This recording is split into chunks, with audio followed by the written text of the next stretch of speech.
অন্যান্য হাইকোর্টে যা আছে সব যেমন চলছিল তেমন চলবে। কিন্তু টেন্টেডের কথা আরো একবার শুনলাম আমরা। বলছেন যে এইটা তখন ভেবেছে ওরা, যখন ওরা ডিসিশন নিয়েছিল তখন ওরা টেন্টেড আনটেন্টেড ভাবছিল।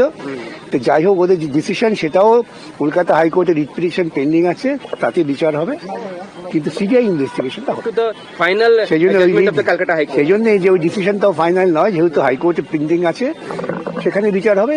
ইন দ্য মিন টাইম এই ক্রিমিনাল ইনভেস্টিগেশনটাকে স্টে করলেন সুপ্রিম কোর্টে, খুব ব্যালেন্সড অর্ডার। বিকজ একটা অন্য খবর রয়েছে যে আজকে মডিফিকেশন অর্ডার যেটা মুভ করেছে স্টেট গভর্নমেন্ট করতে গেলে, ওটা একদম বাজে কথা, কোনো অ্যাডমিনিস্ট্রেটিভ ডিফিকাল্টি নেই। ওরা যদি চায় ওরা ইচ্ছে করলে রিটায়ার্ড টিচারদের দিয়েও পড়াতে পারে, কিন্তু ওদের পারপাস হচ্ছে ওই টেন্টেড টিচারদের দিয়ে পড়ানো। আমার মনে হয় না সুপ্রিম কোর্ট এতে হস্তক্ষেপ করবে। কিন্তু 3 মাসের মধ্যে বলছেন খুব শর্ট ডিউরেশন। 3 মাসের মধ্যে সেখানে শুরু করুক, শুরুই করলো না আগে থেকে শর্ট ডিউরেশন। শুরু করার পর ওরা কোর্টে এসে চাইতে পারে, এখন সেটা ওদের যারা অ্যাডভাইস করছে তারা বুঝবে। মুখ্যমন্ত্রী তো বলছেন কি তাদের পাশে তিনি রয়েছেন, টেন্টেডদের পাশে। না, মুখ্যমন্ত্রী তো চিরকালই দুর্নীতির পাশে থাকেন, ইটস নাথিং নিউ। পশ্চিমবঙ্গের মুখ্যমন্ত্রী ইজ ইকুয়াল টু দুর্নীতি, আমি সবসময় বলি। তো মুখ্যমন্ত্রী বলছেন প্রয়োজন হলে জেলে তিনি যাবেন, কিন্তু সুপ্রিম কোর্টে যাবেন, তাকে তো জেলে যেতে আজ হোক কাল হোক, যে দুর্নীতি তিনি করেছেন এটা নতুন কিছু না।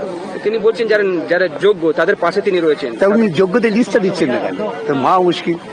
উনি মিটিং ডাকলেন, সেখানে তিনি বলতে পারতেন যে আমি দেখেছি যোগ্য হচ্ছে রাম, হরি, রহিম, করিম, কথা বলছেন না। আসলে উনি যে দুর্নীতি করেছেন সেই দুর্নীতিটাকেই বহাল রাখার চেষ্টা করছেন। উনি তো পার্সোনালি তৈরি করা হবে। করুক, কোনো আপত্তি নেই, আমি খুব খুশি। আমার বিরুদ্ধে যত জনমত তৈরি করবে তত বেশি লোক আমার পক্ষে আসবে। কেন আপনি এত লোকের চাকরি খেয়ে নিলেন তিনি বলছেন? আসলে উনি বুঝতে পেরে গেছেন যে এত বড় দুর্নীতি করেছে, এটা লোকে বুঝে যাচ্ছে। এখন লোকে ওর বিরুদ্ধে ক্ষোভ তৈরি হচ্ছে, সেটা কি করে অন্যদিকে ঘোরানো যায় সেই চেষ্টা, আর কিছু না।